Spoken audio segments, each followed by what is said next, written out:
Vamos a empezar con el género Pinus. Como bien sabemos, los Pinus son gimnospermas, es decir, sus óvulos se encuentran desnudos, no se encuentran asociados a un ovario. Y podemos decir que a su vez son coníferas porque las partes reproductivas se encuentran en conos, que son estos. Estos son los diferentes conos que tienen las distintas especies. Y además son monoicas. Quiere decir que en el mismo pie vamos a encontrar flores masculinas y flores femeninas. Las flores masculinas se encuentran en amentos, asociadas en amentos, y las flores femeninas en estróbilos. Además tenemos semillas que pueden tener un ala más o menos prominente de esta forma membranosa, que puede ser articulada o no.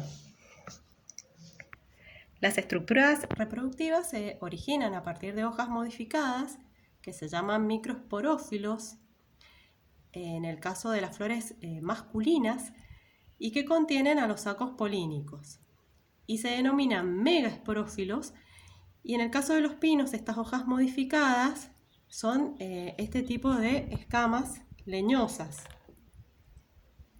que encontramos en los conos. Estas escamas leñosas tienen una porción apical más engrosada y por lo general de un color más claro o diferente del resto de la escama, que se denomina apófisis. Esta apófisis por lo general tiene esta forma rómbica. En su carpeta de trabajos prácticos ustedes tienen un esquema de las apófisis y de la bráctea, de las escamas, de los conos, y podemos ver bien esquematizada la apófisis romboidal en el caso de este tipo de pinos, y a su vez esta apófisis romboidal tiene una línea que la divide, ¿no es cierto?, horizontalmente, que se denomina quilla.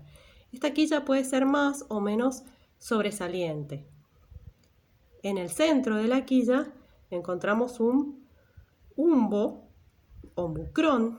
Ese umbo es como una cicatriz y que tiene características diferenciales, es decir, tiene importancia sistemática para diferenciar a las distintas especies de pino.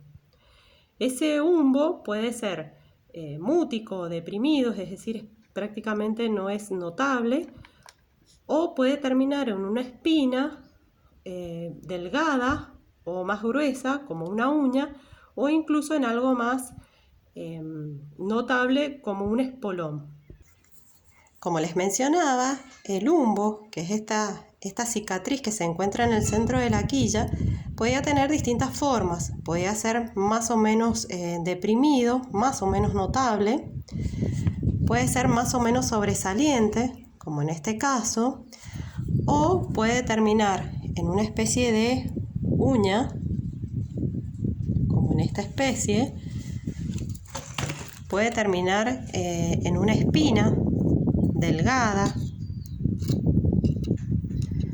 como en esta otra especie, esta es la espina delgada, o puede terminar en algo mucho más notorio,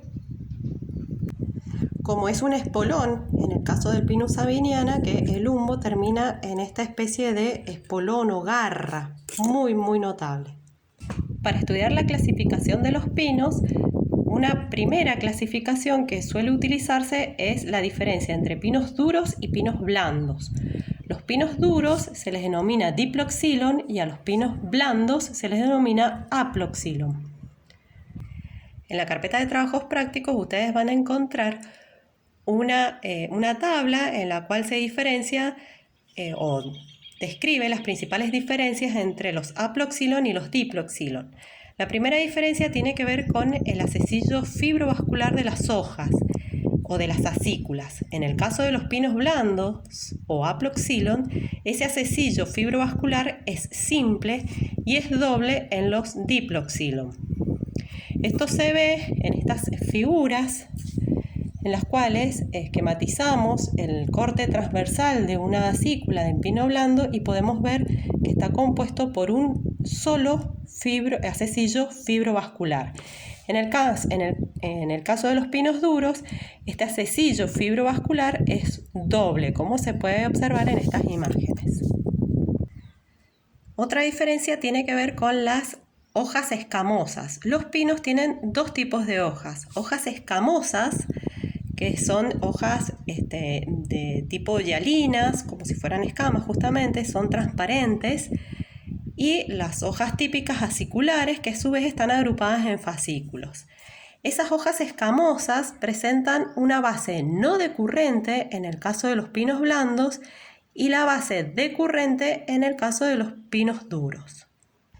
Yo aquí tengo como ejemplo una rama de un pino duro, en este caso es el Pinus canariensis. Acá tenemos las hojas aciculares y en la base de la rama vamos a encontrar las hojas escamosas. En este caso, como el Pinus canariensis es un pino duro, las hojas escamosas van a tener una base decurrente. Eso significa que van a dejar una pequeña cicatriz en la base y que se va a observar en la rama como si fuera rugosa. Es decir, la rama al tacto se va a sentir como rugosa. En el caso de los pinos blandos, al tener las hojas escamosas base no decurrente, cuando se cae la hoja escamosa, la rama tiene una consistencia más lisa, justamente porque no queda esa cicatriz que deja la hoja escamosa. La siguiente diferencia tiene que ver con las hojas aciculares que están agrupadas en fascículos. En el caso de los pinos blandos, las vainas del fascículo foliar dice que son caedizas. Es decir, el fascículo en su base tiene una vaina que es caediza en los pinos blandos y es persistente en los pinos duros. En la muestra que yo tengo, acá podemos observar, si yo extraigo este fascículo foliar, en este caso vemos que tienen 3 hojas. En la base del fascículo vamos a encontrar una vaina, que es esto que se observa como si fuera una membrana apenas transparente. Bueno, es persistente en el caso de los pinos duros, como es este, que es el Pinus canariensis. Como ustedes pueden observar, si yo extraigo el fascículo, la vaina permanece. La siguiente diferencia es con respecto al fascículo foliar. En el caso de los Aploxylon, los fascículos de hojas se agrupan de a 5 hojas y en el caso de los Diploxylon puede ser de 2 o 3 hojas. Como bien les mencioné, este es un pino duro y como pueden observar he extraído el fascículo foliar y este está agrupado en 3 hojas, pueden ser 2 también. Y la última diferencia tiene que ver con la escama fructífera, la escama que forma los conos. En el caso de los Aploxylon o pinos blandos, las escamas presentan la apófisis y el humbo es terminal. Y en los Diploxylon, la escama presenta una apófisis con el humbo central. En la guía de trabajos prácticos ustedes tienen esquematizadas ambas escamas. La de los pinos blandos, en la cual se puede observar el humbo terminal, y la de los pinos duros, en la cual se observa el humbo que es central. En el material que yo tengo para mostrarles, podemos ver que en el caso de los pinos blandos, esta es la apófisis, esta zona más clara, y el humbo se encuentra en el extremo de la apófisis o en el borde de la apófisis. En el caso de los pinos duros, como podemos observar en este que está cerrado, justamente este cono está cerrado, vemos que el humbo se encuentra en el centro de la apófisis y justamente dividiendo la quilla. La quilla es esta fracción, ¿no es cierto? Es este dibujo que tiene la apófisis y que puede ser más o menos prominente, incluso viéndola de costado podría ser hasta incluso piramidal. Esto que acabamos de ver es una forma de estudiar la clasificación de los pinos en pinos duros y pinos blandos. Otra forma de clasificarlos es según el origen y según el clima al cual se adaptan. Entonces vamos a tener pinos de clima frío, pinos de clima templado y otros de clima cálido subtropical. Nosotros vamos a estudiar la forma de diferenciarlos o de reconocerlos a través de ciertas características que tienen los conos, que como podemos ver tienen diferencias de tamaño, de color, tienen distintas formas en sus quillas, los humbos y de tamaño. Las hojas, si bien son diferentes de una especie a otra, nos ayudan, digamos, en la identificación junto con los conos, porque las hojas pueden ser más o menos largas, pueden ser más o menos gruesas, blandas o rígidas, y pueden tener distintos colores, desde verde amarillento, verde azulado o verde muy oscuro.